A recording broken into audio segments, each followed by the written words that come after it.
देखो भाई, ये क्वेश्चन में डाउट था एक बच्चे को, छवि को। इस क्वेश्चन में क्या पूछा गया है कि हमारे पास एक पैरेलल प्लेट कैपेसिटर है जिसका एरिया, प्लेट्स का एरिया ए गिवन है।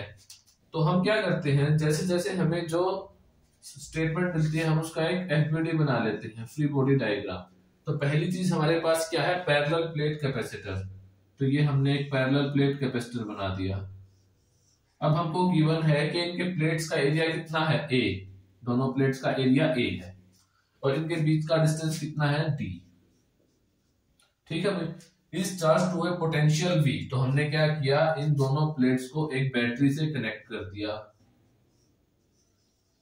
बैटरी से कनेक्ट करेंगे तो इसके ऊपर चार्ज स्टोर हो जाएगा। ठीक है भाई। अच्छा, अब बैटरी से चार्ज करने के बाद इनके बीच में एक पोटेंशियल डिफरेंस क्रिएट हो गया। वो पोटेंशियल डिफरेंस कितना है, V वोल्ट। ठीक है भाई। अब इन्होंने क्या किया, जब ये V वोल्ट तक चार्ज हो गया है, इसका पोटेंशियल इतना राइज हो गया है, तो इसको बैटरी से डिस्कनेक्ट कर दिया। बैटरी से डिस्कनेक्ट कर दिया तो हमने इसको यहां से हटा दिया, बैटरी को। अब ये ऐसी सिचुएशन में आ गया। अब जब हमने इसको बैटरी से डिस्कनेक्ट कर दिया तो इसके बीच में जो ये डी डिफरेंस है, जो ये डी डिस्टेंस है, यहां पे हमने एक डाई इलेक्ट्रिक फिल कर दिया जिसका डाई इलेक्ट्रिक कॉन्स्टेंट कितना है, के। ठीक है। Then inserted between the plates of capacitor so as to fill the space between the plates। अब हमको क्या दिया गया है, if Q, E and W has their usual meanings। तो इनके यूजुअल मीनिंग क्या होते हैं, Q क्या होता है, चार्ज, E क्या होता है, इलेक्ट्रिक फील्ड, और वर्क क्या होता है, W क्या होता है, वर्क डन या फिर एनर्जी। इनके यूजुअल मीनिंग है। अब आपसे क्या पूछा गया है कि जो ये चार ऑप्शंस गिवन है इनमें से कौन सा गलत है, विच वन इज रॉन्ग।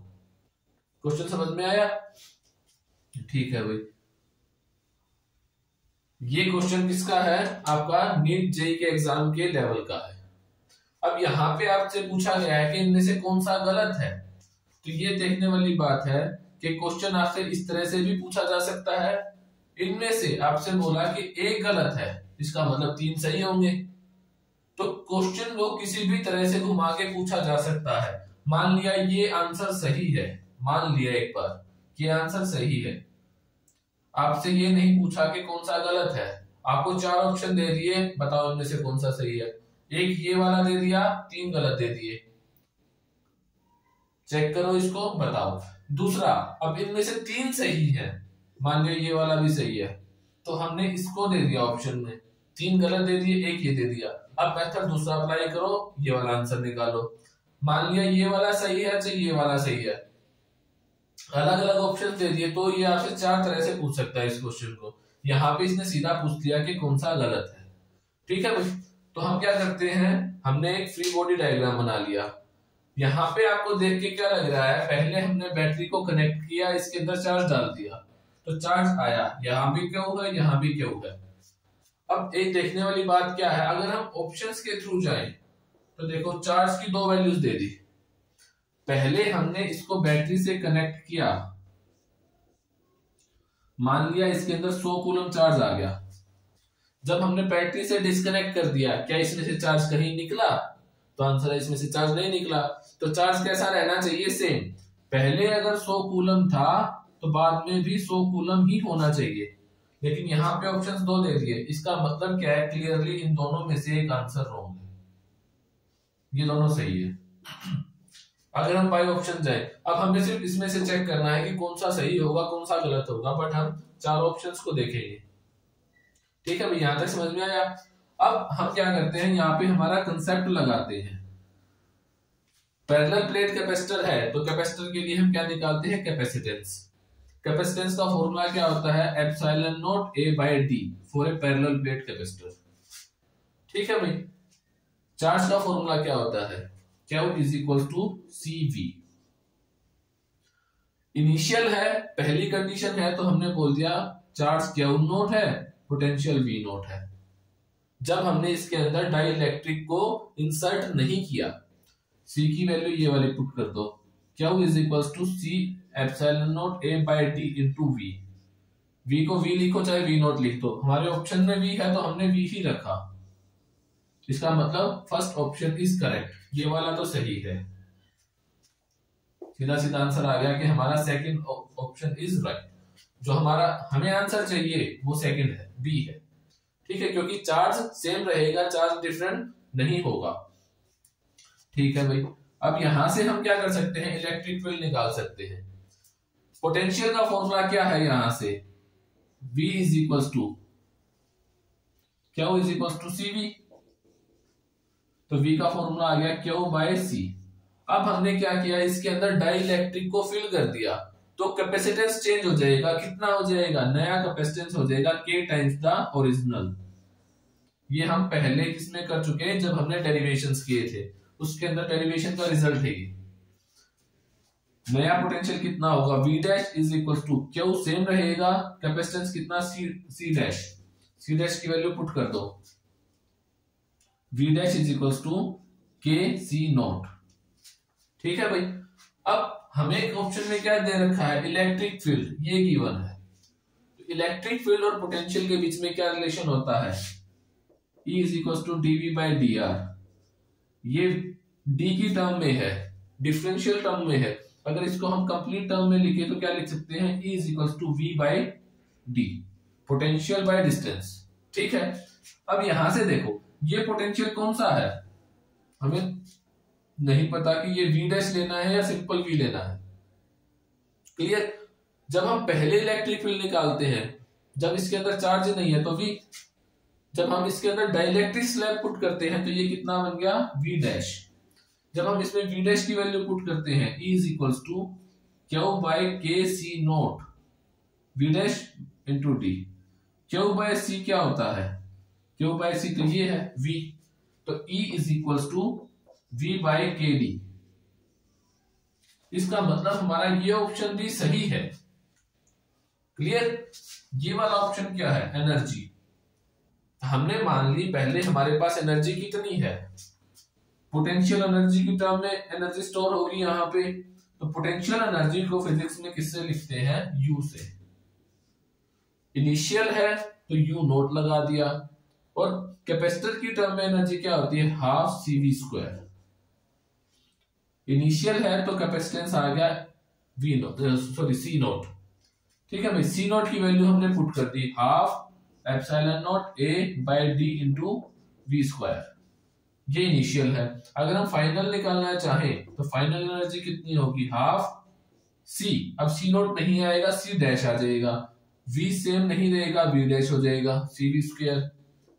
अब ये वैल्यूज पुट कर दी, हाफ C डैश की जगह epsilon naught A K by D, क्योंकि K टाइम्स हो गया था, और ये V डैश कितना हो जाएगा, V डैश हमने क्या निकाला था अभी, potential is equal to Q by C, ये था। अब ये C डैश हो गया था, तो V dash is equal to Q by C dash, और C डैश की वैल्यू पुट कर दी थी हमने epsilon naught A by D into K। ठीक है भाई, तो क्यू बाय के सी,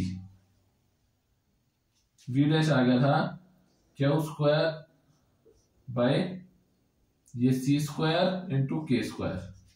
ये वैल्यू आ गई यहां से, इसके अंदर से ये वैल्यू यहां पे आ गई।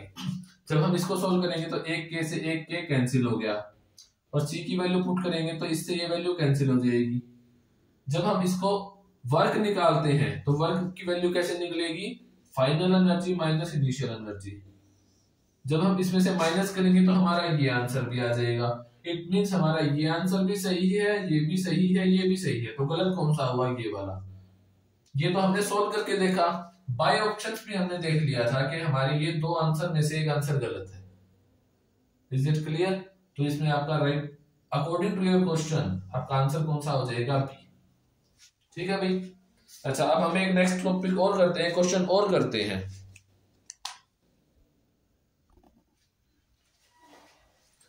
ये जो क्वेश्चन है ये नीट जेई के लेवल का क्वेश्चन है। क्वेश्चन क्या है, ये हमारे पास एक सरफेस है, इस सरफेस के साथ हमने एक स्प्रिंग को अटैच कर रखा है। और इस स्प्रिंग का जो लोअर पोर्शन है उसको हमने एक कंडक्टर के अंदर, मान लिया ये मरकरी है, इसके अंदर डिप कर रखा है और डिप ऐसा किया कि जस्ट इसको टच करता है, सर्किट कंप्लीट होता है। और इसके अंदर क्या है, हमने करंट छोड़ रखा है। ठीक है भाई, ये प्लस माइनस, इसके अंदर कंटिन्यू करंट है। अब क्वेश्चन ये आता है कि ये स्प्रिंग श्रिंक करेगा, एक्सटेंड करेगा, सेम रहेगा, remain same, D none of the above, इनमें से कुछ भी नहीं होगा। ये आपका जेईई नीट के लेवल का क्वेश्चन है। या मुझे बताओ कि इसका आंसर क्या होगा कमेंट करके, और इसका सॉल्यूशन मैं आपको अभी दूंगा थोड़ी देर में। देखो भी इसके अंदर एक क्वेश्चन, इसी के अंदर एक और भी ऐड हो सकता है कि इसकी मोशन कैसी होगी, type of motion, linear, rotation, oscillation. तीन ऑप्शन दे दिए भाई, ए बी और सी, तीनों में से क्या आंसर होगा। ये देखो, ये क्वेश्चन प्योर बेसिक के ऊपर डिपेंड करता है। और इसका हमारा बेसिक क्या है, अगर हमारे पास दो स्ट्रेट कंडक्टर्स हैं और इनके अंदर सेम डायरेक्शन में अगर करंट फ्लो करता है, they will attract each other, ये एक दूसरे को अट्रैक्ट करेंगे। सिंपल, ये बेसिक है। अब देखो, जब हमने इसको ऐसा कनेक्ट कर दिया बैटरी से, इसके अंदर करंट है, जैसे ही ये स्प्रिंग इसको टच करेगा, सर्किट कंप्लीट, तो करंट इसके अंदर फ्लो करना स्टार्ट करेगा सेम डायरेक्शन में। यहां पे देखो, ये ऐसा गया, यहां से यहां, यहां से यहां, यहां से यहां, सेम डायरेक्शन में, इसमें और इसमें सेम डायरेक्शन में करंट है। बेसिक क्या है, अगर सेम डायरेक्शन में करंट होगा तो अट्रैक्ट करेगा। इट मींस ये इसको अट्रैक्ट करेगा ऊपर की तरफ। जैसे ही ऊपर की तरफ अट्रैक्ट किया, ये कनेक्शन यहां से टूट गया। कनेक्शन टूटते ही इसमें करंट खत्म, ये वापस नीचे गिरेगा। अगर इन ऑप्शंस की तरफ जाएं, करंट सेम डायरेक्शन में है, इसने इसको ऊपर की तरफ खींचा, मतलब श्रिंक कर दिया।